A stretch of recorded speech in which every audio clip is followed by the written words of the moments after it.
All right, so in our last video, we looked at an article about kiwi birds and we created a double entry organizer. Well, as I said in that video, my purpose in taking notes and putting those notes on a double entry organizer was so that I could create an infographic. Again, our purpose for why we're taking notes can have an impact on how we take the notes and what we do with them. So just to review, these are the notes that I took on my DEO. And as I was taking notes, I had mentioned that, the article talked about how kiwi birds are birds, but they sort of seem a little bit like mammals too. And I thought, well, that could be kind of interesting. And maybe if I include a picture of a kiwi bird in my infographic, I could include that information that I took notes on about how they're sort of like mammals in some ways.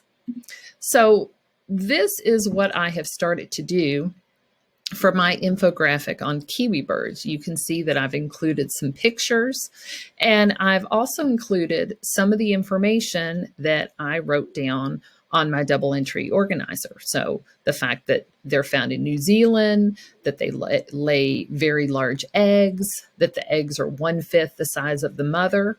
All right, so all of that information that I read about and took notes on in my double entry organizer, I've included in my infographic. Here's where I found this photo where it shows it looks like these tiny little hairs on the kiwi bird. And so I have included some of this information here in my infographic. So what makes them unusual? And I said, they've got some characteristics that make them seem like mammals. And again, that was when I was taking the notes after I'd read the article, that's the part that got me a little bit confused.